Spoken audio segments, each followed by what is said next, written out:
बात अप्रैल 28 2011 की है। 28 अप्रैल 2011 कर्नाटका में एक जगह है, दक्षिण कन्नड़ डिस्ट्रिक्ट है एक कर्नाटका में, और वहीं पर एक जगह है सुलिया। इस सुलिया की खासियत यह है कि यहाँ पे एक बहुत नामचीन इंस्टीट्यूशन है एजुकेशन, और वो है केवीजी ग्रुप ऑफ कॉलेजेस।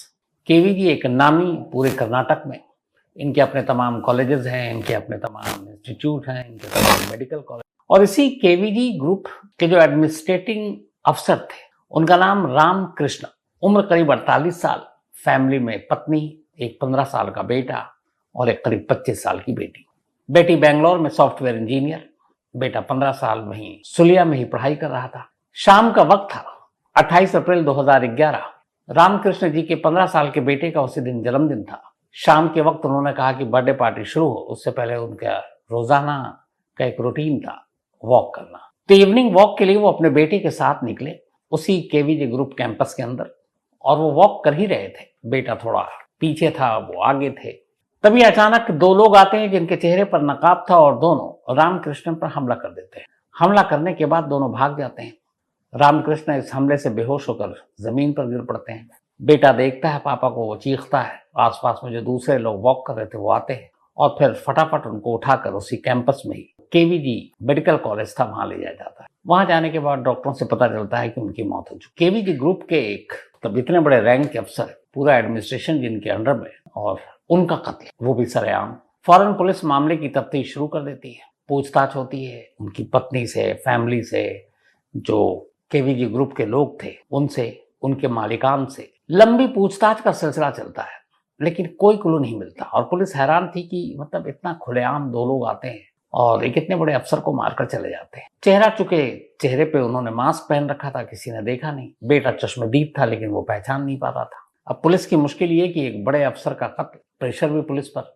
अब पुलिस ने तफ्तीश अपनी किसी तरह से आगे बढ़ानी थी, बढ़ाती रही, लेकिन अंधेरे में एक तरह से हाथ पैर मार रही थी। कोई सुराग नहीं मिल रहा था कि कौन हो सकता है। फैमिली ने भी बताया किसी से कोई दुश्मनी नहीं, हर एंगल से चेक किया, कोई अफेयर नहीं, ऐसी कोई चीज नहीं जिससे। और रामकृष्ण के बारे में पता चला वो एक निहायत सीधे साधे सज्जन इंसान, पारिवारिक इंसान, अपने काम से काम रखने वाले इंसान। तो ऐसे इंसान का कोई कत्ल क्यों करेगा? पुलिस इन चीजों को लेकर परेशान थी। पुलिस ने फिर केवीजी ग्रुप के टॉप मालिकान से भी बात की। अब ये जो केवीजी ग्रुप है, इनके जो ओनर है असल में उनका नाम, उन्हीं के नाम पर ही ये केवीजी ग्रुप है जो एजुकेशन इंस्टीट्यूट आ रहे हैं। कुरुंजी वेंकट रमन गौड़ा, केवीजी, ये उसके ओनर। और ये उस वक्त एक बीमारी से परेशान, उम्र भी हो चुकी थी, और उनके दो बेटे थे, और वही दोनों बेटे अब ज्यादातर केवीजी ग्रुप का काम देख रहे थे। उनमें से एक बड़ा बेटा था केवी चिदानंदा, और दूसरा था केवी रेणुका प्रसाद, छोटा बेटा। यही दो वारिस थे। पुलिस अपनी पूरी तफ्तीश कर रही है लेकिन कोई सुराग नहीं मिल रहा है। कई दिन बीत गए, इधर प्रेशर भी है। इसी दौरान अचानक करीब 5वें या 6ठे दिन इस कत्ल के, अंधेरे में हाथ पैर मार रही है। तभी इसी सुलिया पुलिस स्टेशन में उस वक्त तमाम पुलिस वाले बैठे हुए थे। दो लोग अचानक टहलते हुए पुलिस स्टेशन के अंदर दाखिल होते हैं। जाने के बाद कहते हैं कि पिछले 5-6 दिनों से आप जिन रामकृष्ण के कातिल को ढूंढ रहे हैं, हम दोनों ने उनका कत्ल किया। अब जब कत्ल हुआ था तब दो ही लोग आए थे मास्क पहनकर, तो ये भी दो। पुलिस एक तो हैरान, क्या 5-6 दिन हो गए, पूरी ताकत झोंक रखी, कई टीमें बन चुकी हैं, लेकिन कातिल का तो छोड़िए सुराग तक नहीं मिल रहा कि कौन हो सकता है। और यहाँ दो लोग बड़े आराम से चलकर पुलिस स्टेशन आ रहे हैं और कह रहे हैं कि हमने कत्ल किया। फौरन आला अफसरों को खबर दी गई, जितने एसपी, एडिशनल एसपी सब भागे भागे थाने आए कि चलो एक केस सॉल्व हो गया। अब वो आए, आने के बाद उन्होंने दोनों कातिलों से पूछताछ करनी शुरू की। दोनों ने अपना नाम वाम बताया, फिर उन्होंने बताया कि हमने इसलिए मारा कि हमारा कुछ पैसे का लेन देन था। अब पुलिस ने उनसे पूछा कि अच्छा ये बताओ तुमने कैसे कैसे मारा, कहाँ पर थे, कब से पीछा किया, क्योंकि 6:45 का इंसिडेंट था। लेकिन जो बेटे ने कहानी सुनाई थी, क्योंकि इकलौता चश्मदीद विटनेस वही था कि हमलावर कैसे आया और फिर कैसे मारा और किधर भागे। पुलिस उन दोनों को लेकर स्पॉट पर भी गई, तो उन दोनों की कहानी में और बेटे की कहानी में बड़ा फर्क था। पुलिस को लगा कि ये दोनों गुमराह कर रहे हैं। पुलिस वैसे ही चौंकी हुई थी कि इतना हाई प्रोफाइल मर्डर केस, और उसमें पुलिस के पास कोई क्लू तक नहीं है।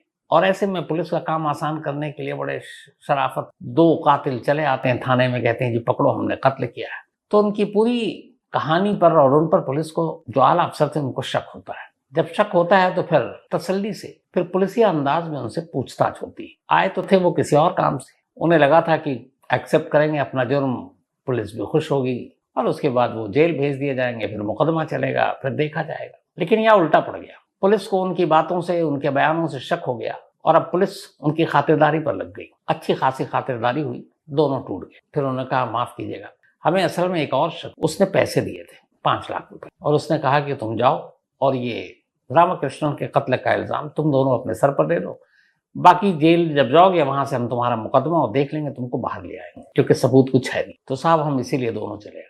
अब पुलिस ने पूछा पैसे किसने दिए, तो उन्होंने उस पैसे देने वाले के नाम बताया। अब पुलिस उस तक पहुंची, उसको जब पकड़ा तो उसने कहा साहब हमें भी किसी ने पीछे से 17 लाख रुपए दिए और हमने इसमें से 5 लाख इन दोनों को दे दिए, मैंने भी कत्ल नहीं किया। अब ये चेन बन रहा है, इधर चेन तो बन रहा है और असली कातिल कोई समझ ही भी नहीं आ रहा। 2 लोग थाने में आते हैं, कहते हैं मैंने कत्ल किया, वो है नहीं, बता रहे हैं कि अब पैसा किसी और ने दिया। एक ने 17 लाख दिया, वो कह रहा है कि हमें नहीं पता। अब पुलिस ने तफ्तीश करनी शुरू की, अब इन तीनों की कुंडली खंगालनी शुरू की, जो 2 आए थाने में और एक 17 लाख दिया। तलाशते तलाशते जिसने 17 लाख दिए थे उसके जरिए एक और शख्स तक पहुंचे, और उस शख्स के जरिए जो तार पहुंची वो सीधे पहुंच गए केवीजी ग्रुप। केवीजी ग्रुप के जो छोटे बेटे, तब उस पूरे इंस्टीट्यूशन अरबों रुपए के एम्पायर का दूसरा वारिस, मामला वहां तक पहुंचा। अब डॉक्टर केवी रेणुका प्रसाद, ये केवीजी ग्रुप का छोटा बेटा, अब इतना ही बड़ी हस्ती, इतना बड़ा शख्स, और ये कड़ियां अभी पुलिस जोड़ रही है, सबूत के नाम पर कुछ है नहीं। अब जिस ग्रुप में एक एडमिनिस्ट्रेटिव अफसर थे रामकृष्ण, उनके कत्ल के इल्जाम में केवीजी ग्रुप के एक मतलब मालिक पर हाथ कैसे धरे पुलिस, क्योंकि सबूत है नहीं और गवाह वो हैं जो पहले पुलिस स्टेशन में गए कि हमने कत्ल किया, फिर पलट गए, फिर उन्होंने कहा तीसरे ने पैसे दिए, तीसरे ने कहा हमें नहीं मालूम। तो कोई भी ऐसा सुराग, सबूत पुख्ता जो इशारा करे कि हाँ रेणुका प्रसाद ही कातिल है, ऐसा कोई सबूत मिल नहीं रहा। अब बयान तो सब है, हाथ कैसे रखे इतने बड़े आदमी पर, और जरा सी चूक हो गई तो उन्हें भी पता अंजाम क्या होगा। आमतौर पर ऐसे बड़े लोगों पर हाथ रखने से पहले पुलिस हर कोने को खंगाल डालती है ताकि कोई गुंजाइश न बचे उनके ऊपर उंगली उठने की। अब पुलिस ने तफ्तीश की पहले चुपचाप कि आखिर रेणुका प्रसाद की क्या दुश्मनी हो सकती है रामकृष्ण से। हर एंगल से देखा कि कहीं कोई लेडी कनेक्शन, कोई और चीज, पता चला ऐसा तो कुछ है नहीं, वो आदमी सीधा साधा पारिवारिक आदमी, तो फिर क्यों।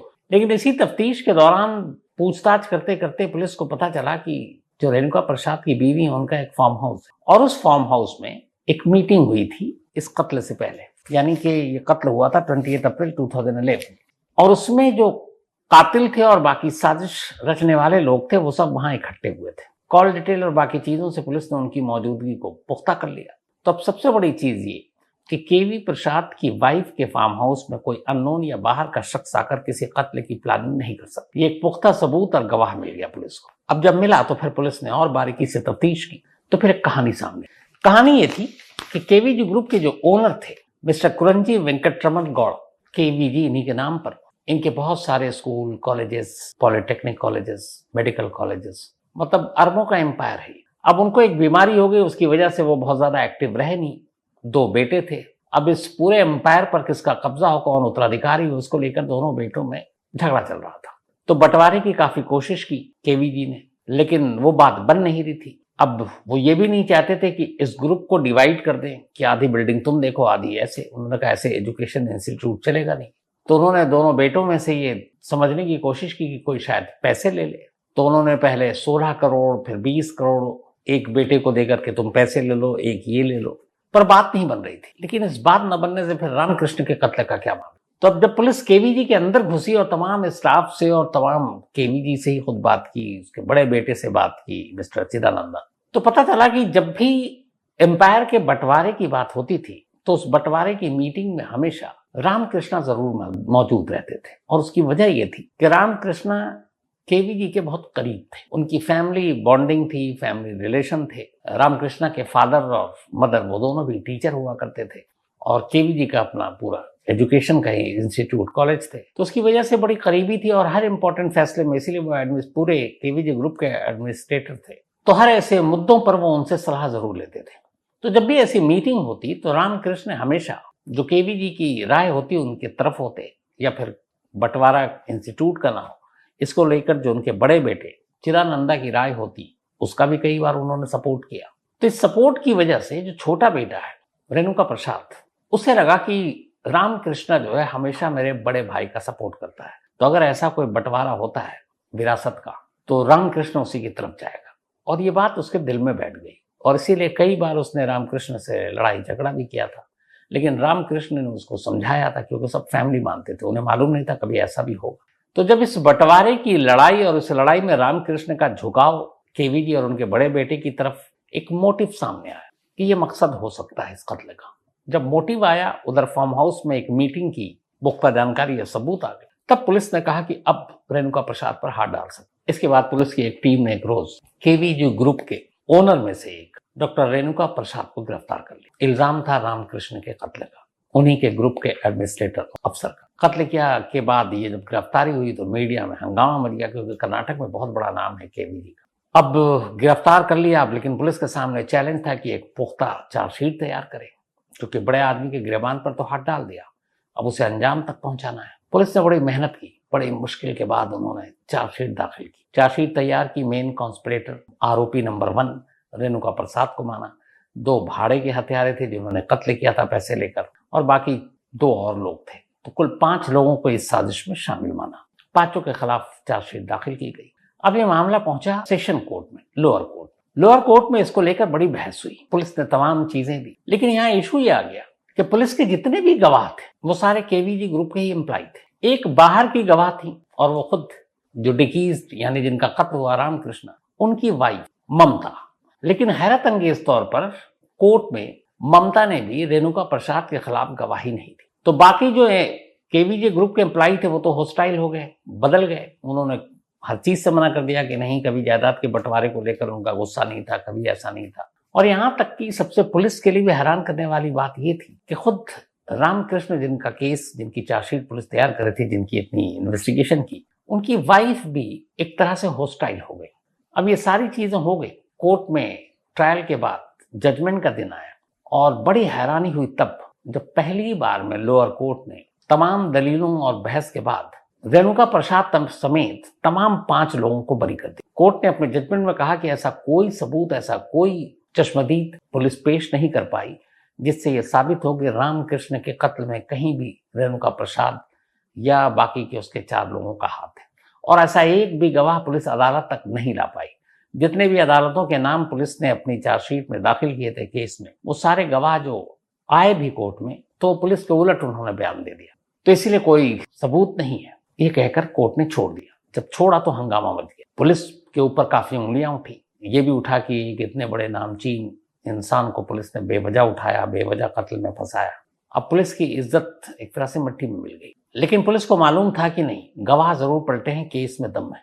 इसके बाद उन्होंने इस फैसले को लोअर कोर्ट के कर्नाटक हाई कोर्ट में चैलेंज किया। और कर्नाटक हाई कोर्ट में जब चैलेंज किया तो जो सरकारी वकील थे वो एक नए नए आए थे, बड़ा जोश था उनके अंदर। उन्होंने पूरी चार्जशीट पढ़ी और उन्होंने वो पॉइंट्स निकाले जो शायद लोअर कोर्ट ने देखे नहीं। और उसके बाद उन्होंने फिर अपनी पूरी एक बहस तैयार, सारे विटनेस, सारे सबके बयान। और उस बहस को कोर्ट जब शुरू हुआ, हाई कोर्ट में बहस, तो उन्होंने सबसे पहले हॉस्टाइल विटनेस पर ही बात की और बड़े अच्छे ढंग से रखा कि जिस शख्स के ऊपर कत्ल का मुकदमा चल रहा है और पुलिस के जितने भी गवाह हैं वो उसी के इंस्टीट्यूशन से जहां से उनकी नौकरी चलती है, तो कोई भी अपनी नौकरी क्यों दांव पर लगाएगा सच बोलकर। इसलिए वो डर गए। हाँ, हैरत इस बात की थी कि रामकृष्ण की वाइफ ने भी अपना बयान बदल दिया। अब उनके हॉस्टाइल होने की वजह नहीं मालूम, लेकिन सिर्फ गवाहों की बात नहीं है। गवाह हॉस्टाइल होते हैं, बहुत सारे केसेस में होते हैं, लेकिन यहाँ कुछ पुख्ता सबूत है। जैसे सबसे इंपॉर्टेंट ये है कि रेणुका प्रसाद के फार्म हाउस के अंदर जो मीटिंग हुई थी, उस मीटिंग की गवाही थी और जो अक्यूज थे उन्होंने बयान दिया था। इसके अलावा जो भाड़े के हत्यारे थे उन्होंने फिर पैसे का लेन देन हुआ उसके भी प्रूफ कि ये कहाँ से आए। रेणुका प्रसाद से डायरेक्ट जो उनका सेकंड था वो और सेकंड ने थर्ड को दिया, वो चेन एस्टेब्लिश किया।